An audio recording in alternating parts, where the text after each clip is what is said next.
This terrible story happened in mid-2021. A young girl went on her first date with a guy to the cinema, but the evening turned into a tragedy. Even though this case was solved rather quickly, there are still many strange and shocking aspects to it. In this video, we will tell you what happened to Riley Goodrich and Anthony Barajas. Riley Goodrich was born and raised in the American city of Corona, California. At school, she played volleyball and was on the cheerleading team, and also had many friends. They described her as a positive, open, and cheerful girl with a big heart. After graduating from high school, Riley received a scholarship to Arizona Grand Canyon University. She moved into a dorm, but tried to visit her family whenever possible. In the summer of 2021, she completed her first year and headed back to Corona for the holidays.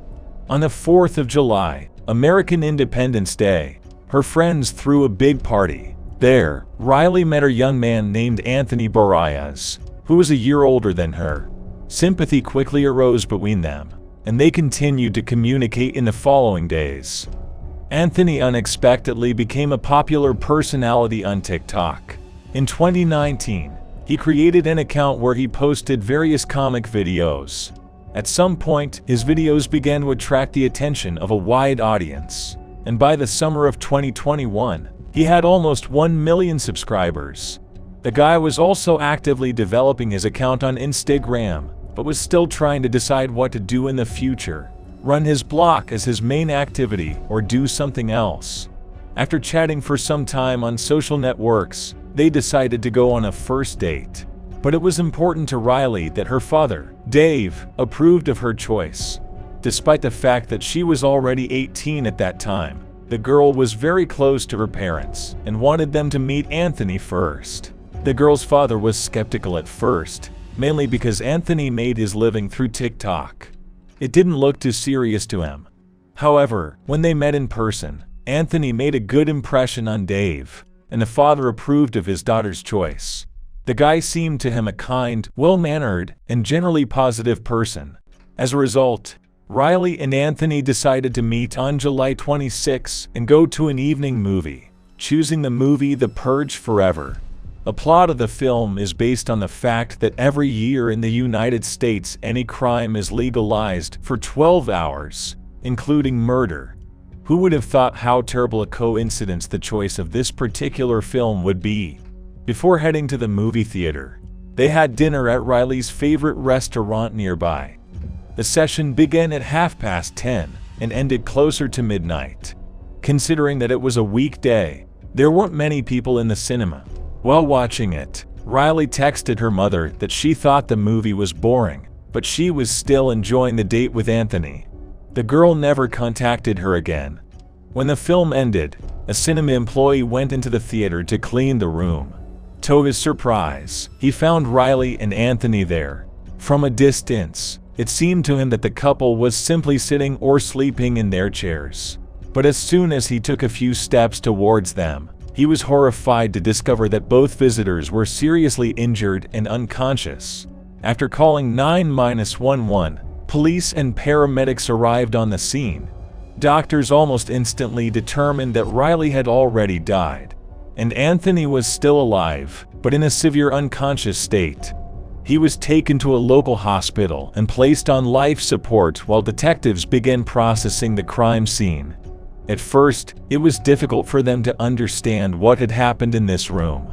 The only thing he was able to establish almost immediately was the fact that Riley and Anthony each received a bullet in the head.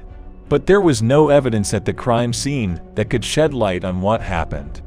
Of course, it would be completely useless for detectives to take fingerprints or search for DNA samples in a movie theater. So they took a different route. Almost immediately, this story spread across the Californian media and later throughout the country. During the first hours of the investigation, there was even a theory that Anthony could have been the killer. Supposedly, the guy could have shot Riley and then committed suicide. But the police did not even consider this version, if only because in this case, the weapon would have been lying nearby, but it was nowhere to be found. Once detectives identified the victims, They contacted their families and informed them of what had happened.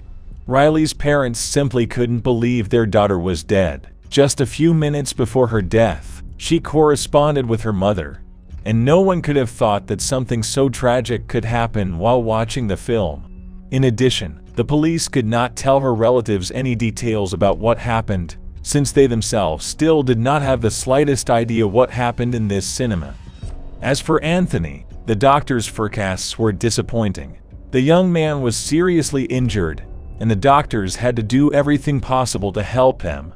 First, detectives questioned the movie theater employees who were working that evening.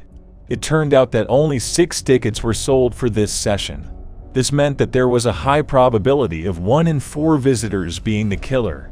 There was one more point that caused bewilderment not only among the police, but also among everyone who learned about this incident from the news.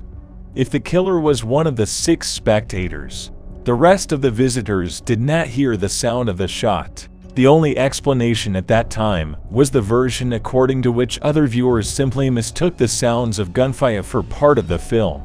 There were many violent scenes in this action film, including the use of weapons.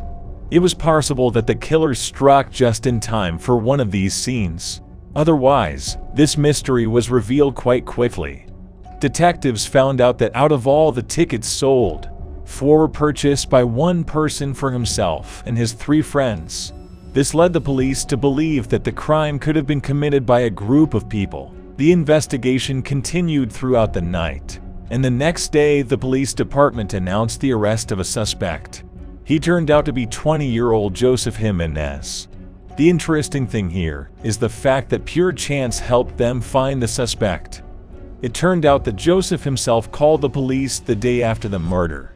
But he didn't do it to confess to what he had done. At about 9:30 in the evening, Joseph called 911 and reported that someone was chasing him. The police who arrived at the scene found him on the street with a pistol in his hands and detained him.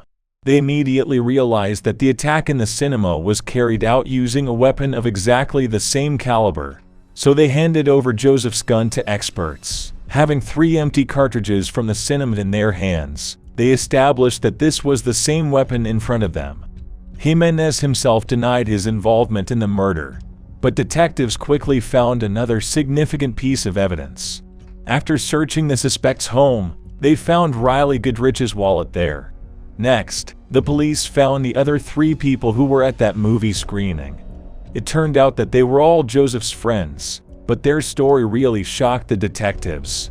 According to friends, none of them had the slightest idea that a simple trip to the cinema would turn into such a tragedy. They were just sitting and watching the movie, but during the session they began to notice something strange. According to them, Joseph suddenly began to behave very suspiciously. He was talking to himself and muttering something incomprehensible. At some point the guy said that he needed to go to the toilet and left. But instead of going to the toilet, he went to his car, took a gun from there, and came back. After sitting for some time, he suddenly told his friends that he had brought weapons from the car, and they began to panic. As a result, his friends allegedly lied to him that they would also go to the toilet and come back. But instead they went outside. There were many strange elements in their story that can be questioned.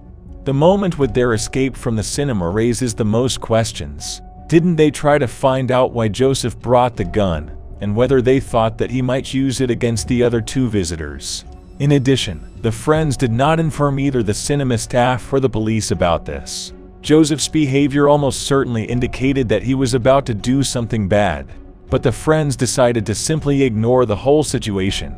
However, they admitted that as soon as news of the murder reached them, they immediately thought about Joseph. All this was already enough to detain Jimenez on 3 charges: murder, attempted murder, and robbery. At that time, Anthony was still on life support, but ultimately the doctors were unable to help him. On the evening of July 31, he died without regaining consciousness. In this regard, Joseph was additionally charged with murder, and for his crime he could receive a death sentence. While detectives tried to get at least some information from him, hundreds of concerned people held a farewell ceremony in memory of Riley and Anthony near the cinema. They lit candles and expressed words of support to the families of the victims. Then it became known that long before the incident, Anthony had signed papers allowing his organs to be donated to those in need in the event of his death. It's unlikely that the young guy could have imagined that this would happen so soon. The situation was not at all in Joseph Jimenez's favor. Given the available evidence, he was almost guaranteed to go to death row. Apparently, he understood this very well and decided to confess in the garden. But his story raised even more questions. Joseph said that 9 months ago he was diagnosed with schizophrenia, which he fought with the help of pills. Shortly before the incident, he stopped taking it, and then voices began to sound in his head. At first, they told him that they were going to steal his car and TV. And later, everyone threatened to kill his entire family. That evening at the movie theater, he began hearing voices again, and this time they ordered him to kill Riley and Anthony. If he refused, they also promised to kill his entire family. According to Jimenez, he tried to resist using this voice, but ultimately gave in and committed this crime. In his speech, he paid a lot of attention to how scared he was during the murder and in the hours that followed, as well as how worried he was about his future. Of course, this turn in the case was perceived ambiguously. Joseph had no criminal history. He was not prosecuted even for minor violations. It's hard to imagine that a person with no criminal record would suddenly decide to commit a double murder for the sake of his wallet, especially with such a high probability of being caught. At the end of September, the first court hearing took place, at which Joseph declared his innocence, citing a mental state. This does not mean that he denies involvement in the murder. It's just that now the court needed to examine the issue of his sanity. Jimenez said he was ready to admit guilt only if he was found insane, but he was found sane by a California judge. The judge accepted that he was of sound mind at the time of the murders. The verdict will be pronounced in February 2024, and most likely he will receive capital punishment.